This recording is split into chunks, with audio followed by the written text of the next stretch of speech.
Welcome. My name is Natasha Sherman, and I am your host. And I'm delighted to bring you more good news. Lately, we've been doing some really serious programs, and it's hard to get happy in a world that's in turmoil, but there's always hope.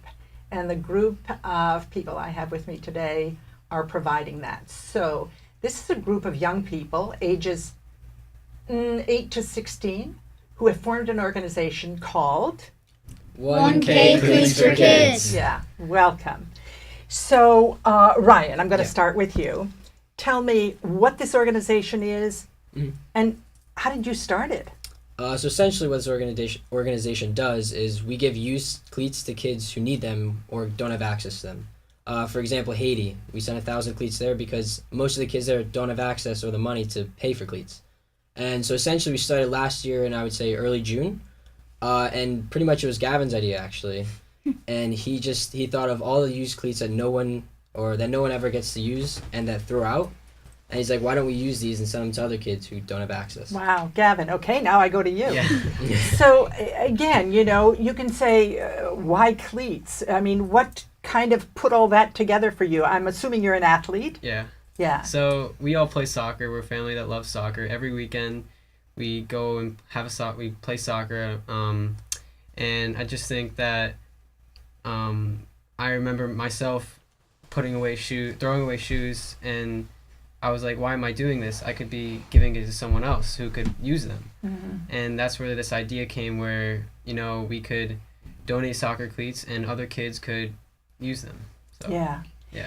And on the one hand, very often we think of like serious things we can do, end hunger, and which seems a little daunting. Mm-hmm. And this is so real. Kids want to play. Mm-hmm. And soccer is like such a popular sport. So I think it's like amazing. So what had you choose Haiti? Leo.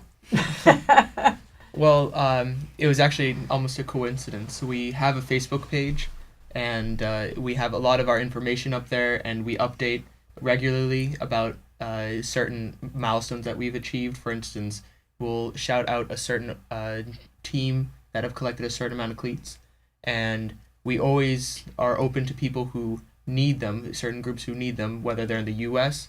or in Haiti. And it was just so happened that a group in Haiti contacted us and really asked if they could use the cleats. They said that they had a lot of kids there who really needed the cleats, and they would love for us to help them out. And obviously we were delighted, as the first place that would be sending out cleats to is somewhere as far away as Haiti. Yeah. And it almost became surreal, the idea that we could affect so many people, that not only in our own communities but also around the world.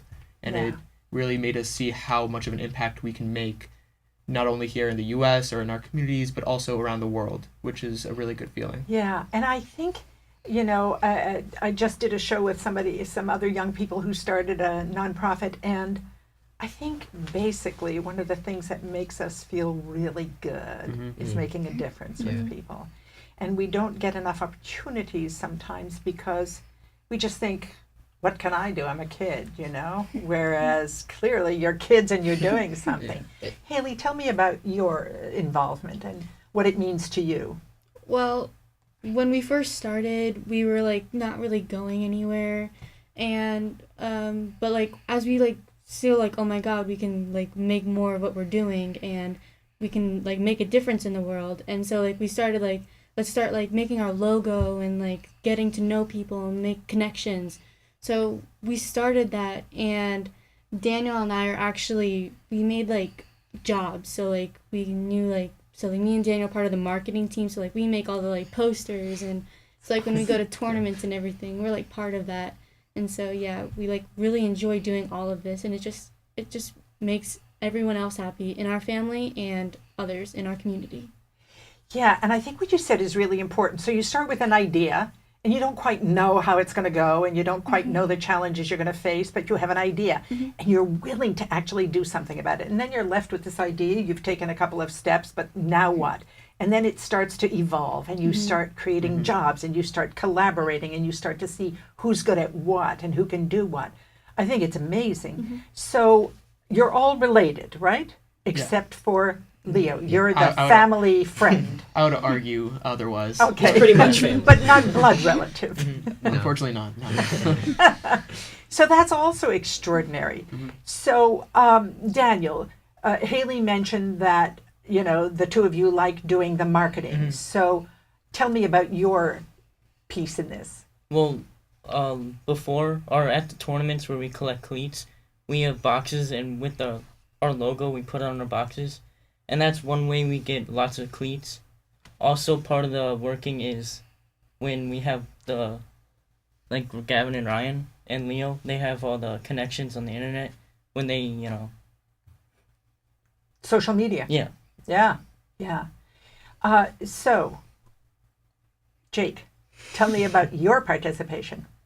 Well, me and Aiden, we would count the cleats and box them up, and it's fun. That's pretty fun, huh? Yeah. And so when your family suggested that you were going to do this, what was your first reaction? I was pretty excited about helping kids around the world. That's awesome. That's really great. And it's hard to do, as I said. At 8 years old, you kind of figure, what can I do? But now you found something to do. Yeah. good. And Aiden, Yes. how old are you? 11. Okay. And so tell me about your part in this and what you love about it. Well, I do the same thing that Jake does, and we all work together on it, and I like doing it, and it's fun. Or it's fun to see that we get to help people around the world we don't even know. Yeah. So how has life, and anyone can, you can raise your hand if you want to do this, to answer this. How has life changed for you, or how has it impacted you as a person? Well, once I saw it, like, beforehand, you didn't get to see the kids receiving the cleats. And once I saw the video of kids in Haiti actually getting the cleats, and, like, one kid made the sign of a cross, or they're crying, or they're, like, amazed, like, it's an unbelievable feeling that, they get to experience what we experience here. Because I know I'm very fortunate to have this family and what I have. And to give that to other kids that have never seen that before is amazing.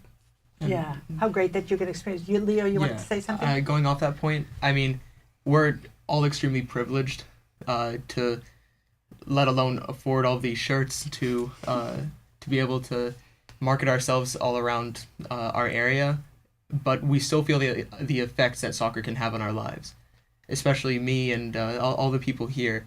I learned the most about life through soccer, through Say hardships. a little more about that. Yeah, so I mean, I've had a lot of experience, like globally playing soccer, whether it's in Europe or wherever, and I really feel privileged that I can say that I learned a lot about hardships, about friendships, about any sort of relationship with other people. Not only about learning about the game specifically, but also the way that life works. And this is almost another aspect to it, being able to help people who are less fortunate than us. Give them an opportunity to experience just a taste of what we get to experience. It's something that we don't even really recognize, the fact that we can play with cleats, and it's usually not something that people think about when they go out and play on a Saturday. Yeah. But for these kids, they play hours and hours out on the field because they love what they're doing, and yet they might not even have the cleats to do it. Yeah. And so what we're doing, we know that we can't help solve poverty, but we can Yeah. definitely give them a certain sense of feeling like they have hope, and they Yes. can really take their dreams as far as we may be able to take our dreams. And that someone that they don't know cares enough about them and reaches out to them to make a difference. That in itself is a huge life lesson. Yeah, and one of the things that you talk about is, clearly you recognize that your lifestyle is privileged. And I don't mean privileged in the, privileged, but that you actually appreciate the fact that there are other people who don't have access to what you have, and that you don't take it for granted, because it's so easy to take for granted. So, Haley, how has this changed you, or what life lessons have you learned from it? Well, it's definitely changed who I am and the way people see me, because during, especially at school, they don't even, see us. But, once they heard about what we were doing and, how we're helping the world, they were like, it changed not just me, but also like my school community. Like kids are like wanting to help and they want to donate and help as much as they can. Yeah, and I think again it goes back to everybody wants to make a difference. They just don't know how, or they haven't had that spark that, or the avenue that opened up for them that they got the idea. And so now you give them also, not only do you make a difference, but you give them the opportunity to have the same experience. Mm-hmm. Yep. Aiden, any lessons that you've learned or anything that you feel you've gotten out of this that maybe you wouldn't get if you didn't have this experience? Well, it's sort of awesome to do this, and sometimes when I go to school, I wear the shirt, and I get to tell all the kids about our organization, and then now they look up to it and want to donate and all of that. Yeah. Yeah. Wow. Anything you want to say, Jake? Besides it being fun, you're part of a great family, you're making a difference in the world. And I think the lesson for me is kids can look around and say, you know what, I'm 8 years old, I can make a difference too. Yeah. And I would say that for kids or anyone trying to start an organization or a nonprofit, the hardest part is getting started, but once you do it and once you get in the groove, it becomes a lot easier. And once you start contacting, making connections, it all falls into place and it will work. But I would say the hardest part is beginning, and don't give up in the beginning. Yeah, really great. So, Gavin, how is it that you started it and you have this idea and you go, okay, let's collect some cleats. Yeah. And then how did you let the world know? And then how did you then, who now donates them? What parts of the community do you reach out to? And who else is engaged now? So we definitely reach out to the soccer community, but it's not just in New Jersey. We reach out to people people have reached out to us from different states, and we have people who message us through social media and that they want to collect cleats on our behalf. But we have a partner, Chefs for Kids, who helped us in Haiti. Who? Chefs for Kids. Oh, okay. So Wow.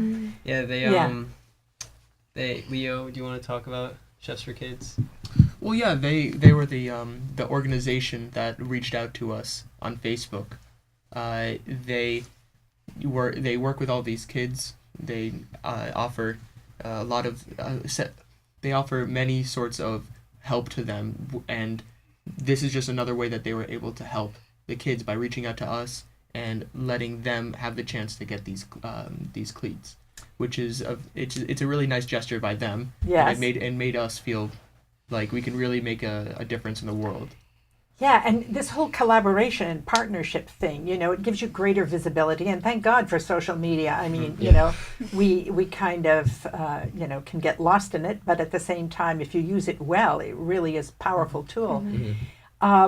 So let's say another school contacts you and says, in another state or kids, and they say, we want to collect cleats.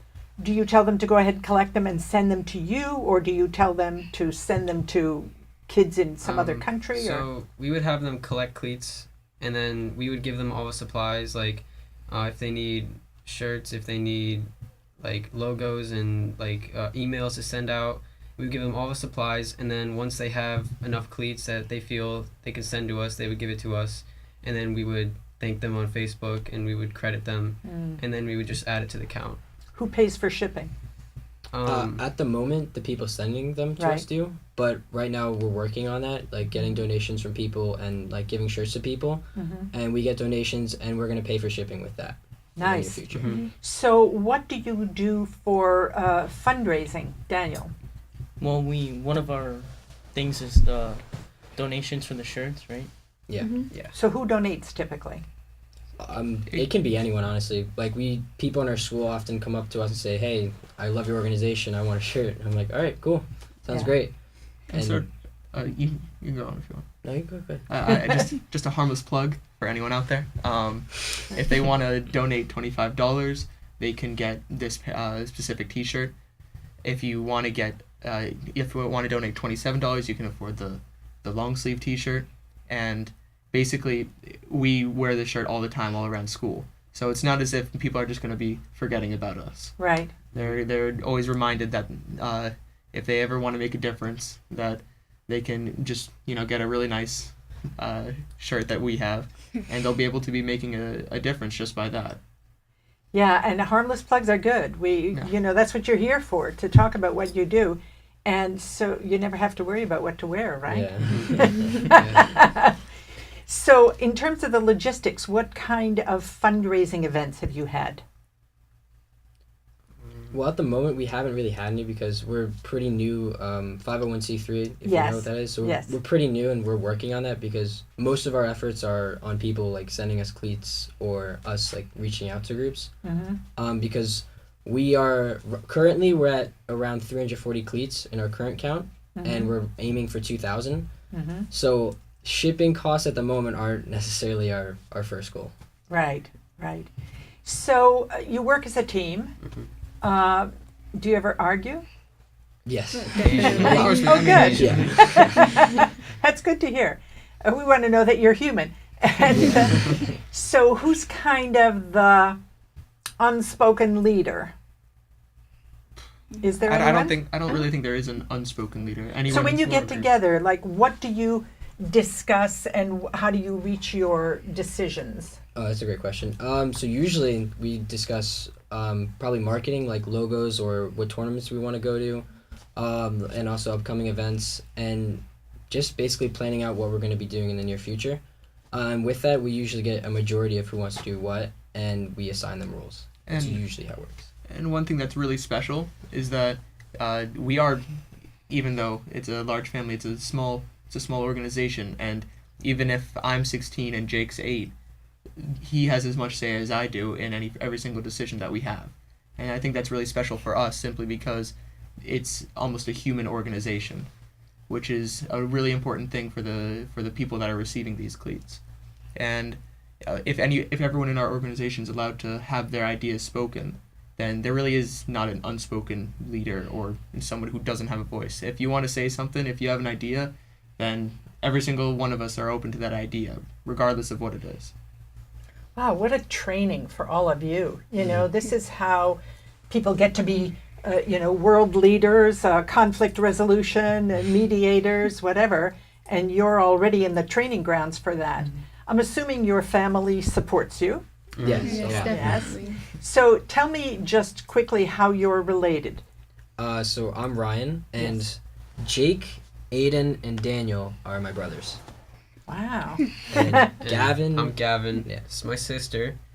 And Leo's. Leo. I'm an extension. but we Artificial have, extension. we have others at home too. So Oh, Yeah. okay. And the Grunds, which is Ryan Grund, Daniel Grund, Aiden Grund, Jake Grund, are cousins with Haley and Gavin. Okay. Wow. Yeah, it's a huge family. Yeah, really good. So Hands on deck. I'm going to ask each one of you, and don't be, nervous if you can't come up with an answer or whatever. You can just pass. But what is it that your message would be that you would want either other kids to hear, other parents to hear, and then what would you like to ask? This is a two-part question. Mhm. What would you like to ask from your community or from the community at large? In the community. We'll start with you, Ryan. So I would say for kids and parents, like, making a difference is not too hard. Even the littlest thing is amazing. Like, for example, we get some cleats we receive cleats from other people, and they'll put amazing notes in them, and that's awesome to see. And we actually sent that to Haiti as well, and so a kid actually saw what was written to them, and for them, I would just say the littlest difference is a lot. And also in terms of what I would ask for the community is just your support, like maybe giving us a shout out or telling other people around what we're doing. Or cleats. Yeah. Or money. yeah. Yeah. Or buy t-shirts. Yeah. Okay, good. Gavin. Okay. So it's not hard to reach out to us. I mean, we're on social media, and you could call us, you can email us. So I think to parents and kids, if just reaching out to us, that just makes us happy. and if they want to make a difference, we will help them. And yeah. That's great, because also, they may not want to make a difference in your organization, but they may have a spark of an idea that they would want to run with, but they don't know how. And you guys are the professionals who can lead them. Yeah, thank you. Aiden, anything you want to say? I go on with Ryan with people sending notes. Like, this person sent a note, like, these cleats were worn in like the state cup finals, and so that's really cool about it. Yeah, that is. So I'm going to say, what's your wish from the community? To just help us, support us as much as possible. Good, thank you. Haley? Well, it's just unbelievable. Like, we're like ecstatic about so many things that are happening, and the community has been so supportful, and like the one pair of cleats is like just getting us one step closer to our big goal. And like the littlest of thing that you do, like if you donate like 3 pairs of cleats, you're making 3 kids more happy. So it's amazing to like get these cleats on our front door when they arrive. And we're so grateful. And you know what I hear? It's like your life is richer and more expanded because of this. So, you have great family, and, you get along and don't get along when you don't get along, but you have this connection with each other. And now you've added like another layer to your life that makes it richer, and it's going to propel you forward for the rest of your life, this experience. So what would you ask from the community, Haley?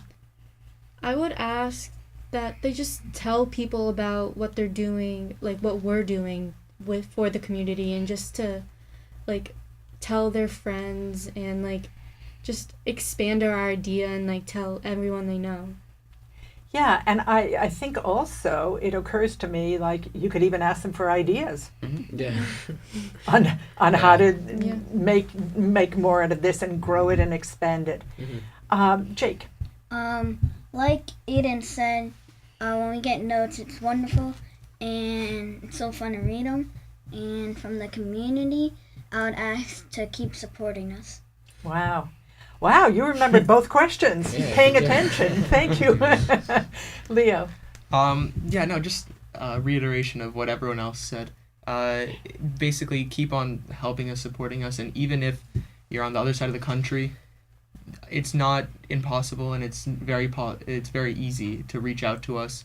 And even if you feel like you want to have, you want to be the one that donates the cleats directly, it doesn't have to be like that. You still have a lot of recognition through our Facebook page. You have a very good sense of feeling just having donated to a very special cause that all of us are leading, which is something that I encourage everyone to be a part of. Wherever you're from, whatever your background, it's a really, really special thing that you'd be a part of, just donating, whether it's large or small. Yeah, one person, one pair of cleats makes a difference. Exactly. Yeah. So your request from the community at large?